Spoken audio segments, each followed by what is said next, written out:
Bienvenidos. En este vídeo vamos a explicar brevemente el paradigma cliente-servidor, que es muy utilizado en el desarrollo de aplicaciones que se comunican a través de la red. Mira, aquí tenemos la imagen en la que, ya la hemos utilizado en alguna ocasión, en la que tenemos un cliente que se comunica a través de, fijaos, esta es la pila de protocolos TCP/IP con un servidor, con un equipo servidor, ¿vale? Con una aplicación servidor. Ahora veremos los entresijos. La idea es que a través de un protocolo de aplicación, un programa que hay en este equipo, en este ordenador, un programa, en este caso es el Firefox, que es un cliente, es un programa cliente, se va a comunicar utilizando una comunicación de red, ¿veis? Una conexión de red, ¿veis? TCP/IP por aquí abajo, ¿vale? O sea, físicamente, o mejor dicho, realmente va a pasar por aquí todos los paquetes, como ya sabemos, llegan a la red y llegan al equipo destino y van subiendo de físico, enlace, red, transporte, aplicación, hasta el otro lado, ¿vale? Nosotros ya nos vamos a centrar en una comunicación extremo a extremo, es decir, desde el cliente a nivel de aplicación con el servidor, ¿vale? ¿Qué es el servidor? Pues veremos que el servidor es un programa que se está ejecutando en un equipo remoto, ¿vale? En otro equipo, aunque puede que sea el mismo equipo. Aquí la idea es que hay una comunicación en red, ¿vale? Da igual donde esté el servidor, puede estar en cualquier sitio, ¿vale?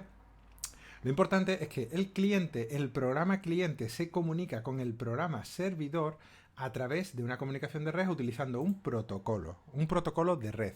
En este caso, como estamos hablando de aplicación, sería un protocolo de red a nivel aplicación. Y repito, esta parte de aquí abajo vamos a obviarla, ¿vale? Ya la hemos estudiado, ¿sí? Entonces, vámonos a la siguiente imagen. Y mirad, ¿qué es lo que tenemos?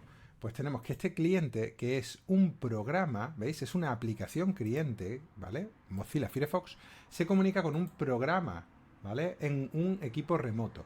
Si os fijáis, nosotros habitualmente hablamos cliente y servidor, ¿vale? Pues este paradigma cliente-servidor, la idea es que existirán una serie de clientes, ¿vale? Que estarán donde sea que estén, ¿vale? En equipos remotos, donde sea, que se comunican, que piden servicios a un servidor, ¿vale? ¿Sí? Y esos servicios los piden a través de una comunicación o una conexión de red, utilizando un protocolo conocido por ambos elementos, el cliente y el servidor, ¿vale? Bien, lo importante de esto es que tenemos que tener en cuenta que el cliente es un programa, ¿vale? O sea, es una aplicación que implementa, que conoce el protocolo de comunicaciones que se va a utilizar, ¿vale? Por eso se llama cliente HTTP, ¿vale? Sí, porque va a utilizar el protocolo HTTP de forma predeterminada. Y el servidor es exactamente igual, es un programa que lo único que hace es esperar, escuchar peticiones de los clientes, ¿vale? Las escucha a través de la red y entiende o utiliza para comunicarse con los clientes un protocolo de red. En el caso del ejemplo, es un protocolo HTTP, un protocolo de nivel de aplicación, ¿sí?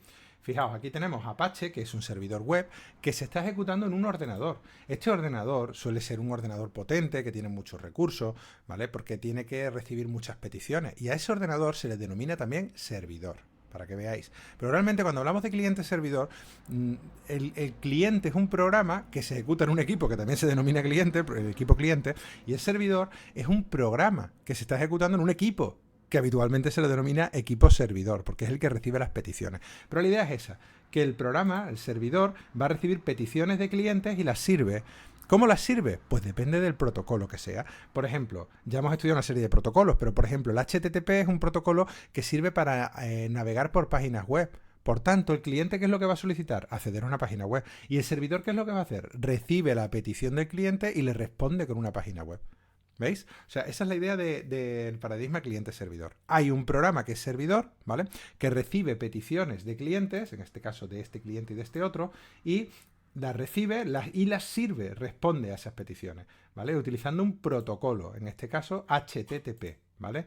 Bien, importante, aplicación cliente es un programa que se tiene que estar ejecutando en un sistema, en un equipo, ¿vale? Si os fijáis en el dibujo tenemos el icono de Mozilla Firefox y el icono de Google Chrome, ¿vale? Ambos se comunican con un servidor, ¿sí? Que en este caso es Apache.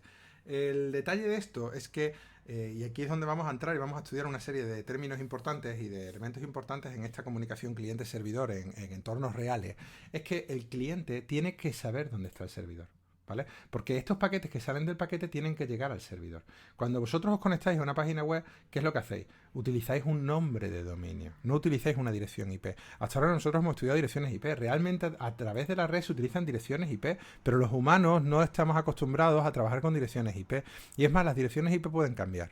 Entonces, ¿qué es lo que se hace? Se utiliza un servicio, el servicio DNS, que ya hemos visto en los contenidos y que estudiaremos a continuación, porque vamos a estudiar cómo funcionan los nombres de dominio. Pero lo importante es que nosotros utilizamos un servidor o un nombre DNS que está asociado a este equipo. Bien, fijaos, aquí hemos puesto unas direcciones IP, ¿vale? Estas direcciones IP que hemos puesto en los equipos serían la dirección IP pública de la red a la que está conectado el equipo. Ya sabéis que habitualmente, por ejemplo, vosotros en casa que estáis utilizando una conexión de algún proveedor de servicios de Internet, estáis trabajando con una dirección IP privada, en una red privada que tiene salida a Internet, ¿vale? Bueno, pues esta dirección IP sería la dirección IP pública de vuestra conexión, ¿sí? Bien, pues el cliente se conecta al servidor, pero para conectarse al servidor nosotros no ponemos la dirección IP como aparece aquí. ¿Qué es lo que sucede? Pues utilizamos un servidor DNS.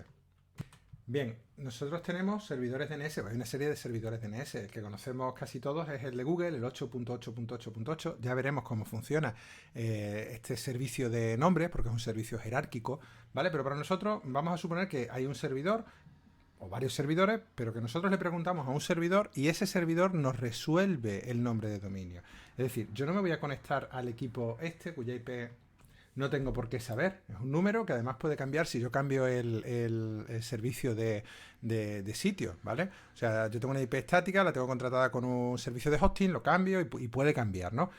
Pero yo no tengo por qué saber esa dirección IP. Sin embargo, yo sí utilizo esto, nombres de dominio, www.ducatica.es. ¿Qué sucede? Que Internet, las redes, sabéis que las redes TCP/IP funcionan con direcciones IP, ¿vale? Para eso está el servicio DNS. El servicio DNS es capaz de resolver una consulta del tipo, oye, ¿qué dirección IP está asociada a este nombre de dominio? Entonces, el software de red, la parte del software de red de este equipo, que va a ser el cliente DNS, ¿vale? Que posiblemente esté dentro de, o forme parte formará parte del software de red del sistema operativo, le va a preguntar al servidor DNS, oye, ¿cuál es la dirección IP asociada a este nombre, por favor? ¿Vale?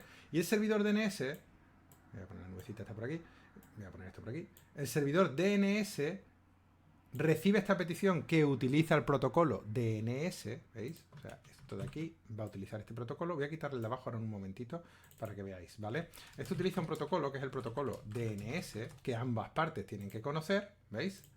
Y le responde, ¿sí? Un momentito.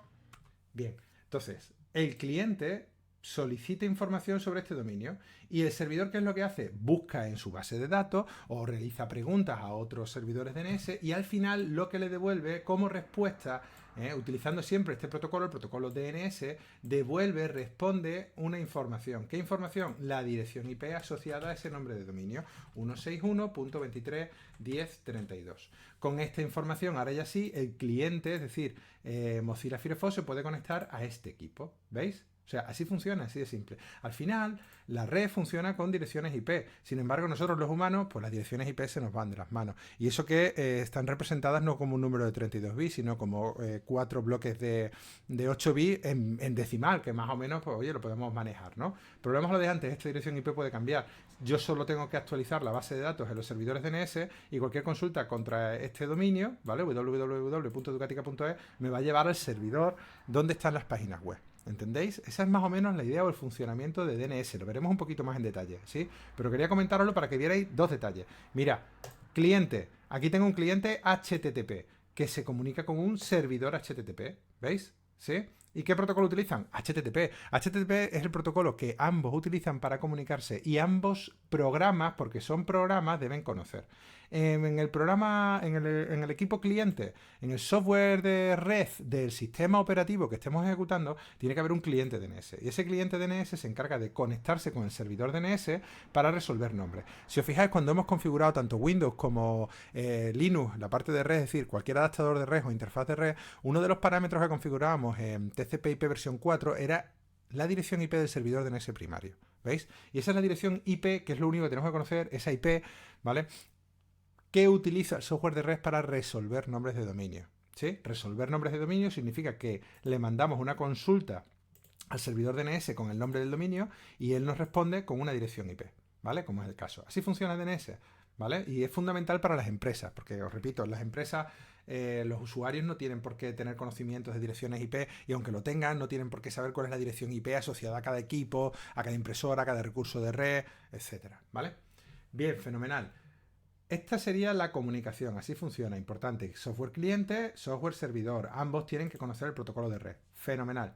Vale, y ahora vamos a ver otro detalle importante. Ya hemos visto que las direcciones IP, pues nosotros no tenemos por qué saber la dirección IP del servidor, ¿vale? Nosotros trabajamos con nombres de dominio, ¿vale? ¿Y el servidor cómo nos responde? ¿Cómo sabe la dirección IP del cliente? Pues la sabe porque va en los paquetes de red. Si os acordáis, cuando estudiamos la pila de protocolos TCP/IP, vimos que en IP, en el nivel de red, el protocolo IP envía dentro del paquete de datos la dirección IP de origen y la de destino. Así pues, el servidor es capaz de responder al cliente porque sabe la dirección IP que tiene, ¿vale? Y aquí viene un punto importantísimo, los puertos. Y es cómo narices sabe el sistema operativo que el paquete que ha recibido del servidor se lo tiene que dar a este cliente y no a otro programa que esté comunicándose en red. Y en el servidor exactamente lo mismo. Os voy a poner un ejemplo. Seguramente cuando navegáis tenéis, ya sea Chrome o sea Firefox, abiertas un par de ventanas o varias pestañas. ¿Cómo sabe Firefox o Chrome, cómo sabe el navegador a qué pestaña corresponde una petición que habéis hecho a un servidor? ¿Por qué carga la página web que tú has pedido en una pestaña en esa pestaña y no en otra? Y si además a la vez que estás navegando con Google Chrome, estás con, yo qué sé, con Firefox o estás con otro programa, con un cliente de correo electrónico, consultando tu correo electrónico o con WhatsApp para escritorio, estás compartiendo, estás mandando mensajes.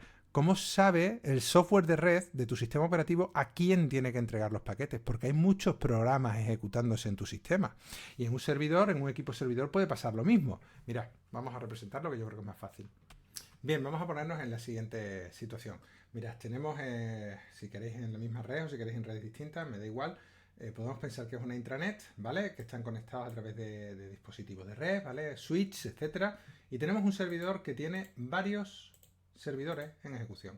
Fijaos, yo puedo tener en mi servidor, puedo tener un servicio de web, un servidor HTTP con Apache, puedo tener Postfix, que es un servidor de correo electrónico, puedo tener Samba, que es un servidor de compartición de recursos en red, directorios e impresoras, y puedo tener un servidor DNS para que me resuelva nombres de dominio dentro de la empresa, ¿vale?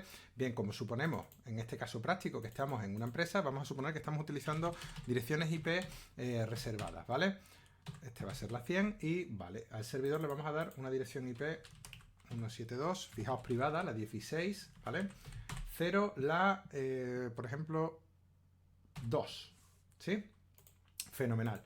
Bueno, pues este equipo, es más, le vamos a dar la 1, porque también va a enrutar, ¿vale? Ya lo configuraríamos para que enrutara el primer equipo de la red, ¿vale? 172.16.0. Fenomenal. A ver. Bien, están conectados a través de la red, ¿vale? Muy bien, pero es que fijaos, yo aquí tengo 4 servidores, ¿veis? 4 servidores. Y aquí tengo 2 clientes, ¿veis? Ahora mismo en ejecución. Podría tener un cliente de correo electrónico, por ejemplo, el Thunderbird. Y además de tener el Thunderbird, para conectarme y ver mi correo electrónico, estoy navegando a través de la red, ¿vale? Me conecto a algún directorio compartido que esté en este servidor, ¿vale? Me conecto a Samba. Bien, hasta ahora que hemos estudiado, hemos visto que los paquetes irían a través de la red desde el origen al destino. Pero es que si os fijáis, yo puedo estar navegando contra este servidor, ¿vale? Mirad, vamos a hacer el dibujín, un segundito, tin, ¿vale? Bidireccional, ¿vale? Muy bien. ¿Sí? Este cliente se conecta con este programa servidor, fenomenal. Este se conectaría a través de la red siempre, ¿vale? O sea, pasaría por aquí, ¿vale? Y de aquí arriba, pero vamos, lo vamos a hacer directamente. Se conectaría con Samba para navegar por los sistemas de ficheros, muy bien, fenomenal. Y mi Thunderbird, que es el cliente de correo electrónico, se conectaría con Postfix, ¿vale? Fenomenal, hasta ahí, muy bien. Pero ¿cómo sabe el servidor a quién de estos 3 le tiene que llegar los paquetes? Porque, ¿veis esto que está en negrita? Esa es la comunicación que nosotros presuponemos. De hecho, vamos a quitar que se vea la línea y la vamos a poner discontinua, para que veáis, porque eso es lo que se supone que pasa, pero ya sabéis que realmente no pasa eso. Realmente los paquetes van por la red, ¿vale? Entonces, mirad, para que quede más o menos claro. Un segundito. Ya, hombre. Ping. ¿Vale? ¿Veis? Eso es lo que nosotros suponemos. Fenomenal. Pero es que no pasa eso. Lo que sucede es que los paquetes van por aquí, van a la red y de la red llegan aquí, ¿vale? Y tienen una dirección IP de origen y una dirección IP de destino. O sea, salen de la interfaz de red, llegan al adaptador, al switch, al dispositivo de red y que al final va a encaminar esos paquetes a este equipo, ¿sí? Llegarán a este equipo con esta IP. Muy bien, el software de red recibe ese paquete y dice, sí, soy yo, 172.1601. Va subiendo, llega a IP y ahora le tiene que llegar el paquete a transporte. Pero la pregunta es, ¿a quién de estos va dirigido? Ostras, porque yo tengo 4 programas, servidores aquí ejecutándose, ¿vale? Y recibo peticiones de 3 clientes. ¿A quién de estos le sirvo, le doy los paquetes de red? No sé si lo entendéis, ¿vale? Un segundito, lo voy a intentar dibujar, simplificando un poquito. Mirad, supongamos que utilizando Thunderbird, lo primero que hago es que me conecto a la página web de la empresa, ¿vale? ¿Sí? Es más, primero que me conectaría sería al servidor DNS, pero bueno, ahí tengo la dirección IP, pero aún así, venga, ya tengo la IP, me conecto a la página web de la empresa. Entonces, va un paquete por aquí con HTTP, ¿vale? Llega al servidor, fenomenal, llega al servidor. El servidor lo sube a nivel de red, ¿vale? A IP, transporte, y ahora, ¿a qué aplicación se lo doy? ¿Para quién es este paquete? ¿Para Apache? ¿Para Samba? ¿Para Postfix? Hombre, nosotros que somos humanos lo tenemos claro, ¿no? Para el servidor web, sí, claro, pero ¿cómo sabe el software de red que es para el servidor de red? Perdón, para el servidor web, para el servidor HTTP, que es para Apache. Bien, y aquí es donde entran en juego los puertos. Volvemos a los números. Los ordenadores trabajan con números en binario, ¿vale? ¿Qué es lo que sucede? Que hay estas aplicaciones que se quieren comunicar a través de la red porque todas comparten la misma IP, que es la IP del equipo, 172.1601, ¿vale? Y si encima ya le metemos más interfaces de red o más adaptadores de red, pues ya la complicamos mucho más, ¿no? Pero aquí la idea es que cada aplicación comparte, todas estas aplicaciones que se están ejecutando en un único sistema, están compartiendo la IP de ese sistema, ¿vale? Entonces necesitan alguna forma para comunicarse con el exterior y poder recibir información diferenciada. Y esos son los puertos. ¿Qué es un puerto? Pues un puerto es un número de 16 bits. Bien, un puerto es un número de 16 bits, ¿vale? Y que identifica un punto de entrada o salida, ¿vale? Que identifica un punto de entrada o salida de información a la red, ¿vale? O sea, la idea, bueno, de intentar un poquito asimilarlo al nombre de puerto, la idea es como un puerto de entrada y un puerto de salida de datos, ¿vale? O sea, es el punto a través del cual van a poder entrar o salir datos, ¿vale? ¿Qué aplicación hay detrás? Me da igual, no nos importa. Lo que importa es que cuando una aplicación, como por ejemplo el servidor Apache, se quiere comunicar con el exterior, tiene que abrir un puerto.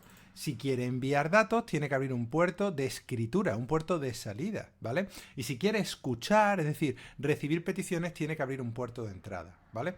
¿Cómo sabemos cuál es el puerto? Y aquí es donde viene el tema, fijaos, todo el tema de los convenios, de las normas, ¿vale? De los protocolos. Pues resulta que el puerto estándar para HTTP es el puerto 80, ¿veis? ¿Sí? Entonces, Firefox sabe que el puerto estándar es el 80. Cuando nosotros le ponemos la dirección IP o el nombre de dominio de la empresa, por ejemplo, www.infopacense.com o .educatica.ex, ¿vale? Porque estamos en una red interna. ¿Qué es lo que hace Mozilla Firefox? Dice, me voy a comunicar con esta máquina por el puerto 80, porque es el estándar, ¿vale? ¿Sí? Ese es el puerto estándar y es el que utiliza para conectarse con Apache, que es el servidor web, ¿vale? Entonces, ¿qué es lo que sucede? Que en este paquete no solo viene la dirección IP de origen y la dirección IP de destino, sino que en el nivel de transporte se añade o se utiliza un nuevo elemento que discrimina, que es el puerto, es decir, puerto de origen y puerto de destino. Hemos dicho que los servidores utilizan para escuchar peticiones puertos bien conocidos, que son estándares de facto muchos de ellos, ¿vale? Por ejemplo, el 80 es el del servidor web. Sin embargo, los clientes también necesitan abrir un puerto para comunicarse. ¿Qué puerto abre el cliente? Pues el cliente abre un puerto, el primero que esté libre, que suelen ser puertos a partir del 1024. ¿Vale? Del 0 al 1024 son puertos que están reservados. A partir del 1024 no están reservados. Entonces, ¿qué es lo que hace el cliente? Cuando se va a comunicar, abre el primer puerto disponible, el 5095. Hacer puñetas, ese mismo, ¿vale? Abre el 5095 y se comunica con este puerto. Ese puerto va aquí también en el paquete, ¿veis? En la información del paquete, se comunica con este equipo. Cuando llega a este equipo, que es el 172.1601, en este paquete va la información del puerto a que tiene que ser entregado. Puerto 80, ¿qué es lo que hace el software de red? Al puerto 80. ¿Veis? El puerto 80. ¿Quién está escuchando en el puerto 80? Pues hombre, al software de red no le importa. ¿Vale? O sea, da igual que sea un servidor Apache, da igual que sea un servidor de el que sea, ¿vale? Pero ahí hay alguien escuchando en el 80 y le llega a ese programa, ¿vale? Y ya ese programa, que ya estaríamos hablando del nivel de aplicación, ¿vale? O sea, de transporte a aplicación, utiliza ese paquete como buenamente pueda, ¿vale? Utilizando el protocolo de aplicación HTTP. ¿Veis? HTTP. Se comunican por HTTP. ¿Veis los puertos? 5095. ¿Qué pasa? Que si este tiene que responder, sabe en qué puerto le han mandado esa petición, el 5095. Así que responde a la dirección IP de origen, que también la tiene en el paquete, al puerto este. Por eso, cuando tú te conectas o cuando nos conectamos a una página web concreta, aunque tengamos dos navegadores a la vez, que sean distintos, que sean iguales, con 15 pestañas, da igual. Porque cada pestañita abre un puerto cuando se conecta a una página web. Y los puertos son distintos, aunque sea la misma aplicación con distintas instancias. Los puertos son distintos y los recibe perfectamente, sin problema. ¿Vale? ¿Sí? Como hemos dicho, cada uno de estos tienen una serie de puertos estándar. Si no lo sabéis, que ya hicimos una pequeña actividad, los tenéis todos en la Wikipedia. Por ejemplo, vamos a coger Postfix, que es un servidor SMTP, y nos podemos ir a la Wikipedia, consultamos SMTP, ¿veis? Protocolo para transferencia simple de correo electrónico, y aquí tenéis el puerto que utiliza, el 25, ¿vale? Bien, fijaos que utiliza más puertos, pero este es el estándar, ¿vale? Sin ningún tipo de seguridad, ¿vale? El que utiliza cifrado con TLS SSL sería el 465, pues el puerto 25. ¿Qué es lo que sucede entonces aquí? Pues que esta aplicación, el Postfix, seguramente habrá abierto el puerto 25 y esté recibiendo o reciba peticiones por ese puerto. ¿Veis? El 25. ¿Vale? Si además tenemos la versión con TLS SSL, pues estaríamos utilizando también el 465. ¿Veis? ¿Puede tener una aplicación dos puertos abiertos? Sí, no hay problema. El problema lo podemos tener si tenemos dos servidores HTTP, por ejemplo, dos servidores SMTP que intenten abrir los mismos puertos. Funcionará o cogerá el puerto el primero que lo haya reservado. ¿Veis? Bien, Samba. Vamos a ver el puerto que utiliza Samba. Samba es una implementación del protocolo SMB CIFS. ¿Vale? Vamos a ver. Quizás me he pasado yo con SMB. Nos vale.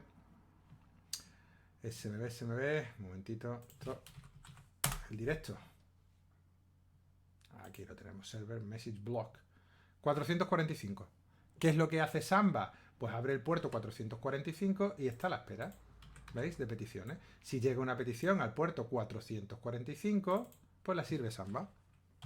Y así funciona, ¿vale? Y DNS, el último. ¿Qué puerto tiene DNS? Pues seguro que ya lo sabéis. El 53, TCP y UDP, ¿vale? El 53, pues nada, pim pim. Ya sabemos que este está escuchando en el 53, ¿vale? ¿Veis?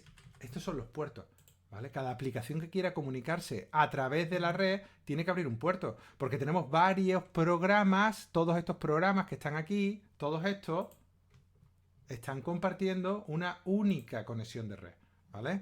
¿Veis? Todos estos programas están compartiendo una única conexión de red. Todos tienen la misma IP. Entonces, cuando lleguen los paquetes aquí a este equipo, a la IP, necesitamos una forma en el nivel de transporte para saber a qué equipo, a qué aplicación se le tienen que entregar los paquetes, ¿vale? O sea, transporte necesita saber a qué programa, si es a Postfix, si es a Samba, si es a DNS, si es a Apache, le tiene que entregar los paquetes, ¿vale? No sé si lo habéis entendido, espero que sí. Voy a simplificar un segundito, repito la explicación rápido, ¿vale? Mucho más simplificado, ¿vale? Con el ejemplo de Apache y DNS.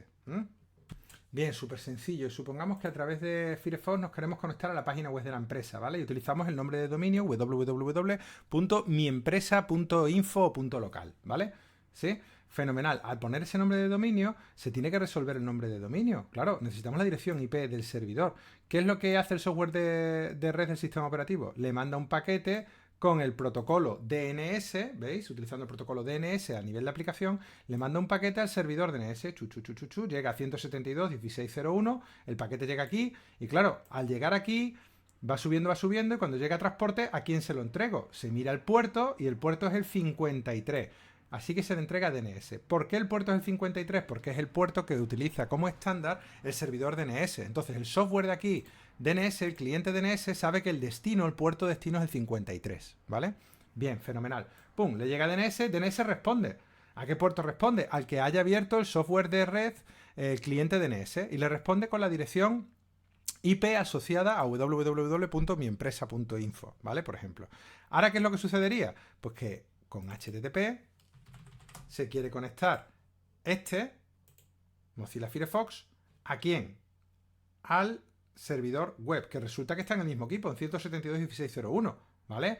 Y entonces abre un puerto de salida, el 5095, pum, pum, pum, pum, envía a la IP de destino, que la sabe gracias a DNS, tin, tin, tin, tin, llega el paquete, y ahora, ¿a quién se lo entrega? ¿A DNS? No, se lo entrega al puerto 80. ¿Por qué al puerto 80? Porque cuando se envió el paquete, cuando el cliente, cuando Mozilla Firefox creó este paquete, junto con dirección IP de destino, puso puerto de destino.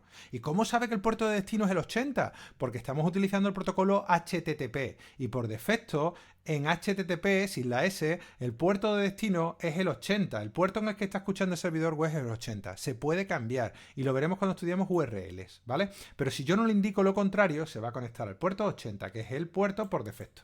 ¿Veis? Así funciona. O sea, de esta forma, yo gracias a IP y a TCP hago llegar un paquete de origen a destino, ¿vale? TCP ya sería, pum, sin tener en cuenta los enrutadores ni nada de lo que haya por medio, ¿vale? Pero claro, TCP tiene que pasarle a la aplicación concreta, al nivel de aplicación. ¿A cuál se lo pasa? Pues gracias al puerto. Consultan el paquete de datos y tiene que estar en el nivel de TCP cuál es el puerto destino. Igual que tiene que estar el puerto de origen. ¿Por qué tiene que estar el puerto de origen? Porque cuando Apache, que es la aplicación, le quiera responder a Firefox, tiene que saber la dirección IP de origen para hacer llegar el paquete hasta el ordenador, hasta el sistema, hasta la interfaz de red, y el puerto en el que está escuchando este programa, porque aquí puede haber varios programas conectados a Internet, conectados a la red, ¿vale? Entonces, gracias al puerto, ¿vale? El software de red del sistema cliente sabe a quién entregar, en este caso a Mozilla Firefox. ¿Veis? Y así funcionan los puertos. Y así funciona un poquito la comunicación de redes a un nivel un poquillo más avanzado. Bien. Acabamos de decir que nosotros cuando insertamos una dirección de un recurso que está en red, utilizamos una URL. Acabo de decir la URL, podemos indicar si utiliza otro puerto. ¿Vale? ¿Qué es una URL? Buena pregunta, es lo que vamos a ver a continuación. A mí lo que me interesa mucho ahora es que entendáis este dibujito, ¿vale? Cómo funcionan los puertos, que son lo que nos van a permitir dentro del programa, dentro del sistema. De hecho, mira, vamos a poner aquí también varias aplicaciones en el cliente. Lo que me permiten dentro del sistema, ¿veis? Aquí yo tengo varias aplicaciones, saber a qué aplicación concreta se dirige un paquete de datos, ¿vale? Si es a Firefox, si es a Thunderbird, si es al explorador de Windows, ¿vale? Al navegador del sistema de ficheros, ¿sí? Entonces los puertos son importantes, que sepáis que los puertos en los servidores suelen ser bien conocidos, sobre todo los protocolos de red bien conocidos como HTTP, SMTP, POP3, el SMBCIFS, DNS, etcétera, ¿vale? Son puertos bien conocidos. Y los clientes, esos programas que conocen esos protocolos de red y los utilizan para comunicarse con los servidores, pues claro, conocen también cuáles son esos puertos de destino, ¿vale? Bien, los humanos, ¿qué es lo que utilizamos? URL. ¿Qué es una URL? Pues mirad. Vamos a echarle un vistazo en la Wikipedia a la definición de URL, ¿vale? Pero básicamente es un localizador uniforme de recursos, ¿vale? ¿Y eso qué es? Pues es una dirección inequívoca, ¿vale? Que nos da una ruta, una manera de llegar a un recurso, ¿vale? Le podéis echar un vistacito aquí, ¿vale? Aquí nos habla de URL, de URI, de UNI, ¿vale? Echarle un vistacito a la Wikipedia, ¿vale? Y mirad, este sería el esquema básico que a mí me interesa muchísimo, ¿vale? O sea, esto os tiene que sonar mucho, de hecho ahora lo vamos a colocar, vamos a ver las partes fundamentales y me interesa que entendáis esto de aquí, ¿vale? O sea, que yo os dé una URL y vosotros seáis capaces de analizarla es fundamental. Igual que un nombre de dominio, que será lo que vemos a continuación, las partes que tiene un nombre de dominio. Pero esta parte me interesa mucho, ¿vale? Entonces, ping, lo vamos a copiar y nos vamos a venir aquí. Vamos a ver qué es una URL. Bien, cuando nosotros trabajamos con nuestro navegador, un segundito, vamos a duplicar diapositiva. Esto ya es en directo, ¿vale? Nosotros utilizamos habitualmente URLs. Y este sería el formato base o básico de una URL. Vamos a tener por un lado un protocolo, dos puntos, que va a ser un separador, barra barra, de nuevo separador, y aquí todo esto entre esta barra barra y la primera barra sería nombre de usuario si queremos ponerlo, dos puntos, contraseña si queremos debemos ponerlo, la arroba sería el separador, máquina, dos puntos, separador entre máquina y puerto, ¿vale? Barra, dirección archivo. Yo aquí dirección archivo, directorio archivo, no. Yo aquí pondría el recurso, dirección del recurso, ¿vale? ¿Vale? Puede tener directorios, puede tener carpetas entre medias, ¿vale? Ya sabéis, una ruta, ¿vale? Dirección, no, me gusta más ruta del recurso, ¿vale? Un segundito, ruta recurso. ¿Vale? ¿Veis? O sea, este sería más o menos el formato que tendría. ¿Cuáles son los obligatorios? Pues depende, ¿vale? Si estamos utilizando un cliente concreto, como es el caso de Mozilla Firefox, yo no tengo por qué poner el protocolo, ¿vale? Él solo va a saber que si yo no le digo nada, el protocolo va a ser HTTP o HTTPS, ¿vale? Entonces voy a marcar los que casi que son obligatorios en casi todo, ¿vale? Protocolo, máquina y ruta de recursos, ¿vale? ¿Cuáles me interesan a mí que sepáis? Pues todos, ¿vale? O sea, si yo os pido, por ejemplo, cómo te conectarías a través del protocolo HTTP con el usuario Pepe a la máquina 192.168.0.1 con el puerto 8080 al recurso, yo qué sé, exámenes. Pues lo único que tienes que hacer es poner esto tal cual, ¿vale? Entonces, lo que nos tenemos que aprender es que nosotros vamos a tener habitualmente, y lo voy a poner aquí abajo, nosotros habitualmente vamos a tener esto, ¿vale? Vamos a quitar usuario. Vamos a poner la versión simple. La versión simple va a ser esta, ¿vale? Y máquina, donde pone máquina es la dirección de la máquina. Bien, podemos utilizar dirección de la máquina. Podemos utilizar bien un nombre DNS o bien una dirección IP, ¿vale? O sea, lo más habitual es esa. ¿Qué más nos podemos encontrar? Pues nombre de usuario, ¿vale? Por ejemplo, usuario arroba, ¿veis? Dirección de la máquina. ¿Qué más nos podemos encontrar? También es habitual, o a veces se pone el puerto. ¿Por qué se pone el puerto? Pues por ejemplo porque estamos utilizando un puerto que no es el estándar de ese protocolo. Por seguridad o por configuración, por lo que sea. ¿Veis? Estas son las formas habituales. ¿Sí? Y hombre, la manera de aprenderlo es viendo ejemplitos, ¿vale? Entonces, voy a quitar esto de aquí y vamos a ver una serie de ejemplos. ¿Vale? Un segundito. Bien, aquí tenemos 4 ejemplos sencillos, ¿vale? No sé si lo veis bien, vamos a dar un poquito de zoom. HTTP, www.educatica.es /redes/información. Vamos a analizarlo. O sea, esto sabemos que es una URL, ¿sí? Vamos a analizarla por aquí, la quedamos. Bien, HTTP. ¿Qué es HTTP? HTTP es el protocolo que se está utilizando. ¿Es obligatorio ponerlo? Hombre, para nosotros, para URL, sí. ¿Vale? Si estamos utilizando Firefox, os repito, un cliente HTTP, automáticamente va a utilizar ese protocolo, ¿vale? Entonces, eso es el protocolo. Dos puntos barra barra. Pues dos puntos barra barra es el separador. ¿Qué sería www.educatica.es? La dirección de la máquina de destino, ¿vale? ¿Dónde me voy a conectar? ¿Vale? ¿Qué es lo que sucede? Que en lugar de una dirección IP, que estamos utilizando un nombre de dominio, y aquí es donde entra en juego el software de red del sistema operativo, el cliente DNS, que se va a encargar de resolver esto, ¿vale? Cambiar www.educatica.es por una dirección IP, ¿vale? Y barra redes información. Mirad, lo chulo de esto es que entendáis que eso no deja de ser la ruta de un recurso, ¿vale? O sea, igual que nosotros en los sistemas de ficheros poníamos, por ejemplo, en Linux, barra home, barra Javier, barra...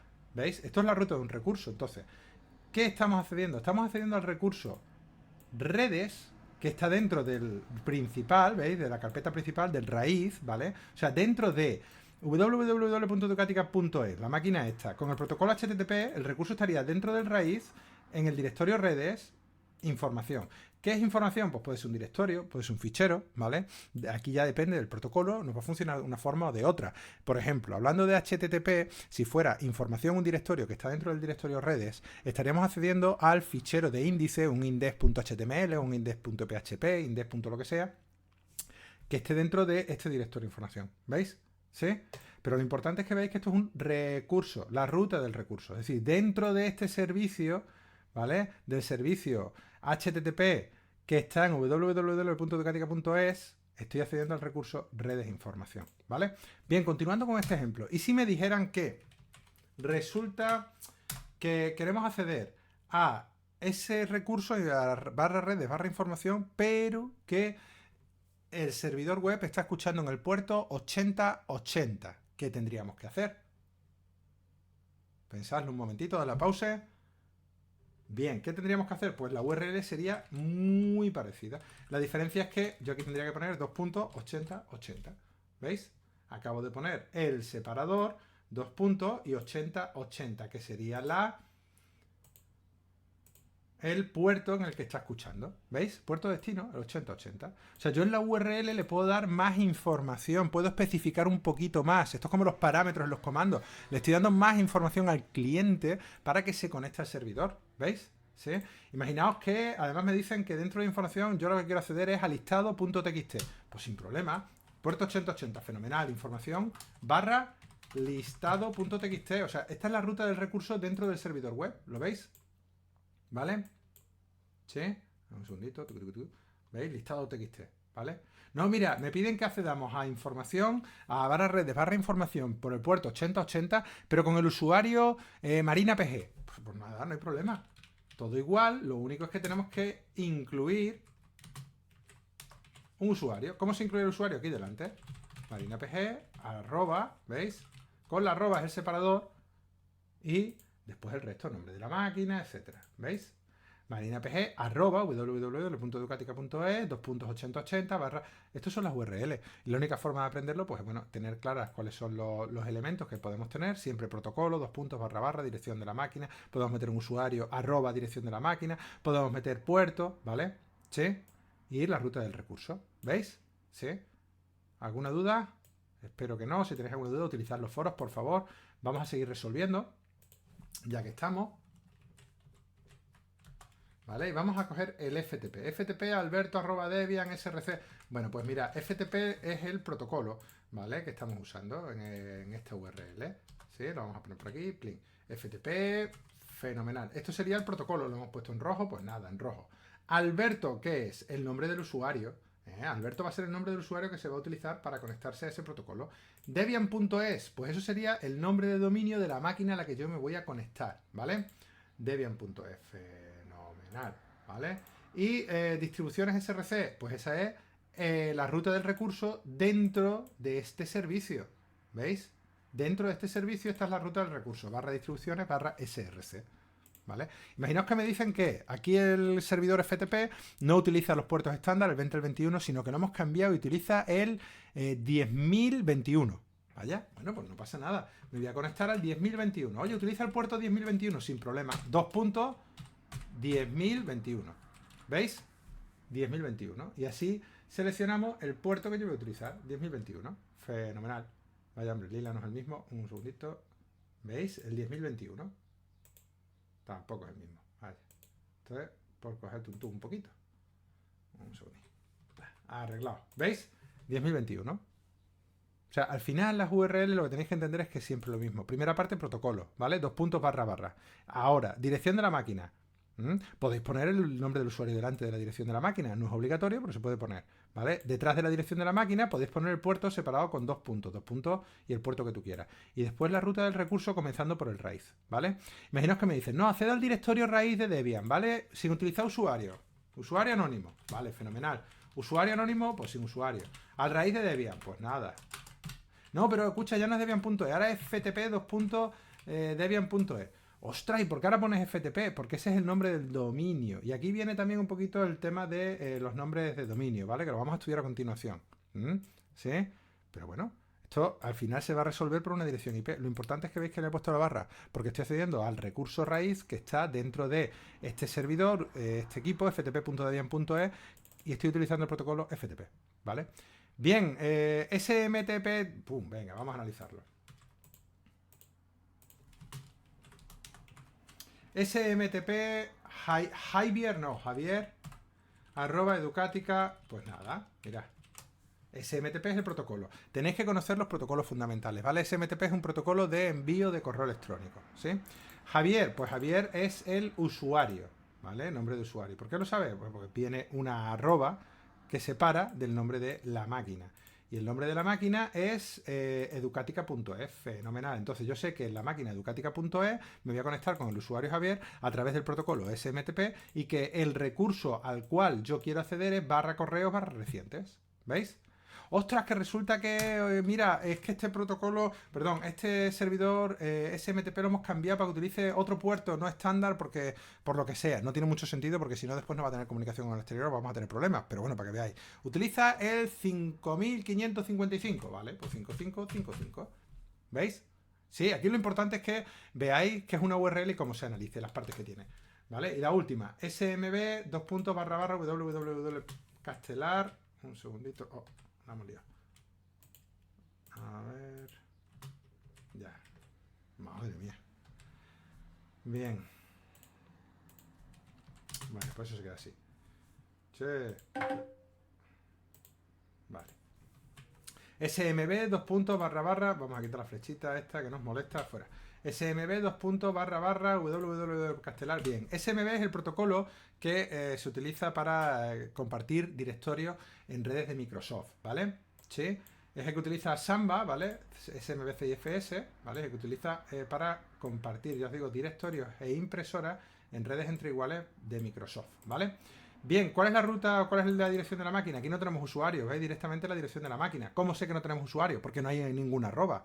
Ni tenemos puerto porque detrás de la dirección de la máquina no aparece 2 puntos lo que sea. ¿Veis? O sea, si es que es así, no tiene más historia. Vamos a poner azulito, mismo azul, ¿vale? Y barra documentos. ¿Qué es lo que estoy haciendo? Estoy accediendo a través del protocolo SMB en la máquina www.castelar.x al directorio barra documentos, ¿vale? ¿Veis? Y estas son las URLs. Pues las URLs son fundamentales para que sepamos dónde nos estamos conectando y podamos darle al cliente, a la aplicación cliente, más información acerca del servidor al que se va a conectar. ¿Veis?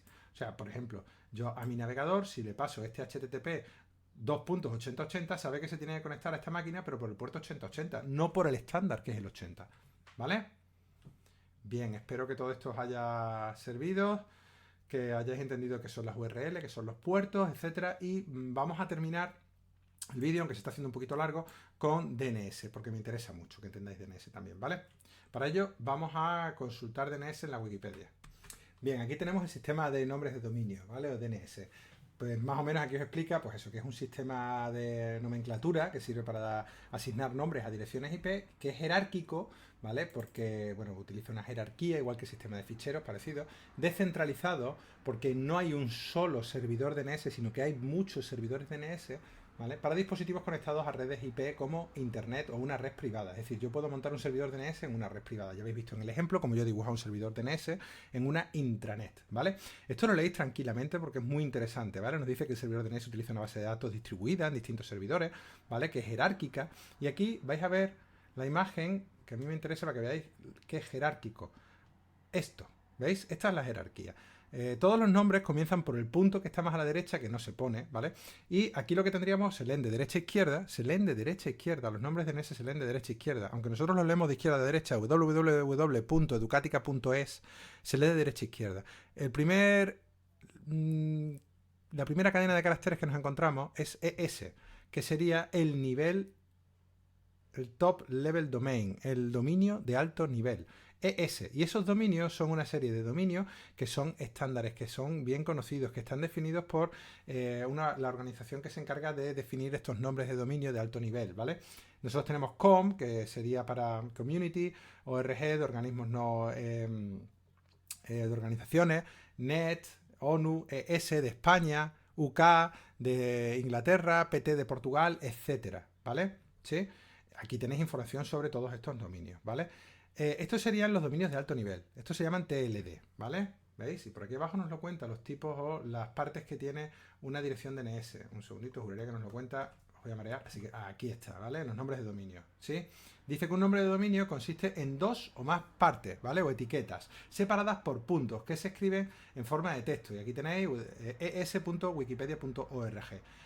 A la etiqueta ubicada más a la derecha se le llama dominio de nivel superior, ¿vale? Top level domain, ¿vale? Nivel superior, de alto nivel, como queráis.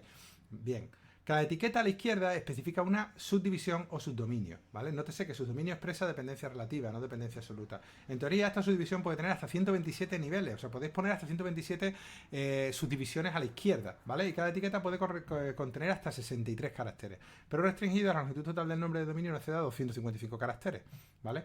Finalmente, la parte más a la izquierda del dominio, o sea, lo que está más a la izquierda del todo, suele ser el nombre de la máquina, ¿vale? En inglés, hostname. El resto de nombres de dominio simplemente especifican una manera de crear una ruta lógica, ¿vale? Para esos datos. Bien, nosotros vamos a simplificarlo un poquito y vamos a darle nombres un poquito más significativos. Repito, os voy a enseñar de nuevo la imagen en la que aparece que esto es jerárquico, ¿vale? O sea, por ejemplo, dentro de org está Wikipedia y dentro de Wikipedia pues está el subdominio ES. Esto sería es.wikipedia.org. Vamos a verlo nosotros con un ejemplito sencillito. ¿Vale? Mira, Top Level Domain, pues estos son definidos internacionalmente, ¿vale? S, com, net, ¿veis? ¿Qué tendríamos como segundo nivel? El nombre de dominio, ¿vale? Y el nombre de dominio es la primera subdivisión, es decir, la primera etiqueta que aparece detrás de la etiqueta de alto nivel, del TLD, ES, ¿vale? Educatica.es, ¿vale? Y nosotros vamos a utilizar tanto el nombre del dominio como el nombre de dominio de nivel superior, ¿vale? ¿Sí? Entonces, educatica.es sería el nombre del dominio, educatica.es. Y ahora, a la izquierda podemos poner tantas subdivisiones como queramos. Por eso nos decía el texto que como mínimo va a tener dos partes. Un nombre de dominio como mínimo va a tener dos partes, que va a ser el dominio principal, el dominio, y el top level domain, ¿vale? El dominio de nivel superior. ¿Sí? Dentro del dominio de nivel superior, ES, está Educatica, ¿veis? Dentro del dominio de nivel superior, com, está Google. Resulta que Google también tiene google.es, ¿vale? Sí, dentro del dominio de nivel superior, ES, tienen registrado el nombre Google, ¿vale? Pero son nombres de dominio distintos, google.es y google.com. ¿Vale? Aunque pertenezcan a la misma empresa, son dominios distintos. Entonces, repetimos, primero tenemos el dominio de alto nivel, ES. Detrás tendríamos el nombre de dominio, que serían las dos partes, ¿vale? Sí, educatica.es, castelar.es. Hombre, por supuesto, si estamos haciendo la navegación jerárquica, el nombre de dominio sería Educatica dentro de el dominio de nivel superior ES. Y por último, tendríamos nombres de dominios completos. Y en el FQDN, el nombre de dominio completo, Full Qualified Domain Name, es cuando ya hacemos referencia a la máquina concreta, ¿vale? Y aquí podemos meter todos los subdominios que queramos. Lo importante es que la etiqueta que está más a la izquierda, www, según el ejemplito, le vamos a dar un poquito de zoom, ¿veis? Esto www es el nombre de la máquina que estará dentro del dominio educatica.es. Nos dice que podemos meter todas las etiquetas que queramos a la izquierda, que nos pueden servir, todas no, ¿vale? Hay un límite, pero que esto nos puede servir para organizar un poco. Por ejemplo, en Castelar yo puedo poner host01.asir.castelar.es, ¿veis? O sea, yo aquí estoy metiendo sus etiquetas. Por supuesto, esto a mí me va a llevar que luego en el servidor DNS tenga que localizar esta información. ¿Veis? ¿Sí? Igual que puedo poner host01.dam.castelar.es. ¿Veis? Igual que puedo poner host01.smr.castelar.es. ¿Veis? O sea, todos estos son nombres de dominio. ¿Cuál sería el nombre de la máquina? Pues en todos el nombre de la máquina es host01. ¿Vale? Pero son distintos porque esta máquina, y volvemos a lo jerárquico, está dentro del subdominio SMR, este está dentro del subdominio DAM y este está dentro del subdominio ASIR, ¿vale? Y esto lo tenemos que reflejar en la base de datos del dominio castelar.es, ¿vale? Es más, si tenemos subdominios bien definidos y tenemos DNS para cada uno de estos subdominios, a lo mejor deberíamos tener servidores DNS para cada uno de estos subdominios, ¿veis? Bueno, se nos va un poco de las manos. A mí lo que sí me interesa muchísimo es que viendo una dirección de dominio completo, una FQDN, me sepáis decir las partes, ¿vale? O sea, que sepáis analizar esto, ¿sí? Y la mejor forma de entenderlo es haciendo actividades. Entonces, os voy a proponer 3 o 4 preguntillas y las solucionamos en un segundo, ¿vale? Para cada pregunta, para cada ejemplo, me gustaría que me indicarais el TLD, el nombre de dominio y el nombre de la máquina, ¿vale? O sea, las partes de cada uno de los FQDN que yo os voy a dar. Bien, aquí tenemos estos ejemplitos. Vamos a analizarlos. Os doy la pausa e intentad dividirme las partes de cada uno de estos FQDN, diciéndome cuál es el TLD, cuál es el nombre del dominio y cuál es el nombre de la máquina, ¿vale? Si hubiera subdominios, igual me decís los subdominios que hay. Bien, vamos a empezar por el primero. Printer. Ya lo tenemos aquí. Muy bien. Printer, ¿qué es lo que tenemos aquí? Pues que el TLD va a ser ES, ¿veis? Eso va a ser el TLD. ¿Qué es el TLD? El dominio de nivel superior, ¿vale? ES. ¿El nombre de dominio? Pues el nombre de dominio, aquí lo que voy a hacer es añadir, el nombre de dominio es educatica.es, ¿vale? Educatica.es es el nombre del dominio, ¿vale? Educatica.es.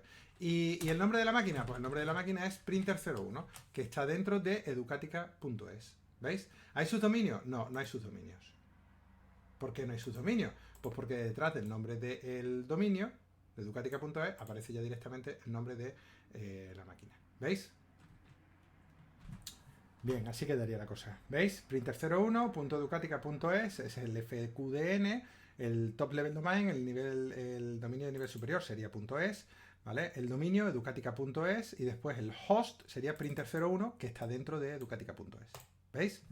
Bien, vamos a resolver el segundo. FTP informática castelar.es. Bien, FTP informática castelar.es, pues tenemos que el TLD, el nivel superior, el dominio de nivel superior es .es. Tenemos que el nombre de dominio va a ser, no va a ser informática castelar.es, no, el nombre del dominio es castelar.es, ¿vale? Castelar.es es el nombre del dominio. Un segundito, lo vamos a poner en azulín. Fenomenal. Castelar.es es el nombre del dominio, ¿vale? Host, un segundito, porque es que aquí resulta que tenemos subdominio. Aquí tenemos subdominio, ¿vale? Así que vamos a poner el subdominio. ¿Cuál sería el subdominio? Informática dentro de Castelar, ¿veis? ¿Sí? Podríamos seguir utilizando informática.castelar. No, pero vamos a poner directamente informática es el subdominio, ¿vale? Informática es el subdominio y dentro de ese subdominio, ¿qué es lo que tenemos? Pues tenemos el host. ¿Y cuál es el host? FTP. Ese sería el host, ¿veis? ¿Dudas? ¿Veis? FTP es el host. Informática es un subdominio que está dentro de castelar.es y castelar.es es el dominio, ¿vale? Vamos con el siguiente.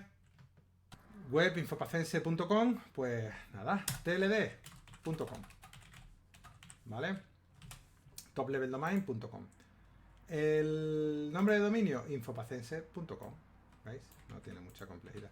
No hay ningún subdominio aquí, ¿vale? Porque la etiqueta que está más a la izquierda es la siguiente, ¿veis? Que es web. Entonces nada, y aquí ponemos nombre del host, web, ¿vale? Lo ponemos en verdecito para que quede mono y ya está. ¿Veis? Entonces el nombre del host es web, aquí no hay subdominio, sería web, que es la máquina que está dentro del dominio infopacense.com, ¿vale?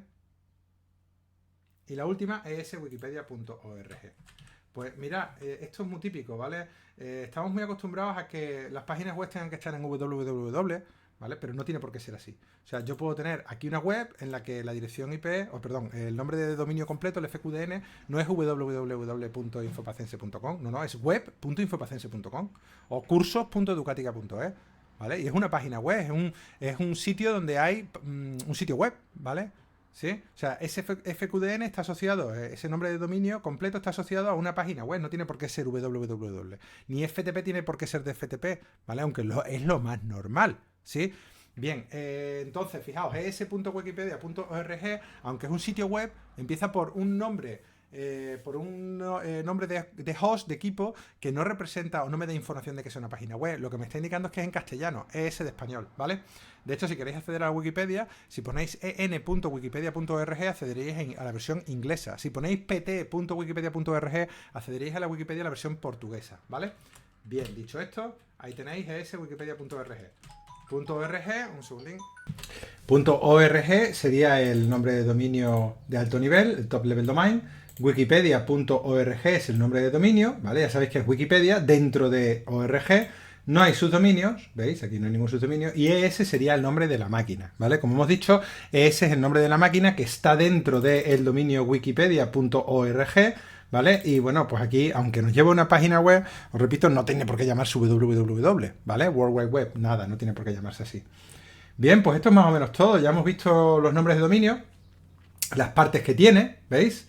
el top level domain, dominio de alto nivel o de nivel superior, el nombre de dominio, que serían las dos etiquetas, que hemos dicho que sería lo mínimo que tenemos que tener, y el nombre de dominio completo, el full qualified domain name, ¿vale? Sabemos que necesitamos un servidor DNS que se encargue de resolver estos nombres de dominio, ¿vale? Dándonos la IP asociada a el equipo, ¿veis? O sea, es.wikipedia.org, en algún sitio está el servidor DNS de wikipedia.org, en el cual está la base de datos donde nos van a asociar es.wikipedia.org, ese nombre de dominio completo, con una dirección IP, ¿vale?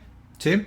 Bien, esto es más o menos lo que hemos visto. Hemos visto las URLs, que es muy importante que sepáis las partes que tienen, ¿veis? Y cómo aquí en las URLs nosotros como humanos utilizamos habitualmente un nombre de dominio completo en lugar de una dirección IP. Ya se encargará el servicio DNS de darnos la dirección IP asociada a ese nombre de dominio, ¿vale? Hemos visto los puertos, fundamental. Hemos visto cómo las aplicaciones cliente se comunican con las aplicaciones servidor a través de la red, ¿vale? Poniendo la dirección IP destino del paquete, ¿vale? Y habitualmente ponemos un nombre de dominio completo. Y que cuando llega este paquete al equipo destino, el software de red, al llegar a transporte tiene que entregar al software de aplicación, a la aplicación concreta. ¿Cómo lo hace? A través del puerto, ¿vale? Puerto 80, pues ahí quien esté escuchando en el puerto 80 recibe. Para enviar, las aplicaciones también abren un puerto, ¿vale? Y ese puerto es el puerto que utiliza después el servidor para responder, ¿vale? ¿Sí? No deja de ser un número de 16 bits. Bien, y eso es todo. Eso es todo. Espero que, bueno, pues que hayáis aprendido, que os haya sido útil el vídeo. Muchas gracias por vuestra atención. Ya sabéis que podéis preguntar las dudas que tengáis en los foros. Y nada, hasta el próximo vídeo.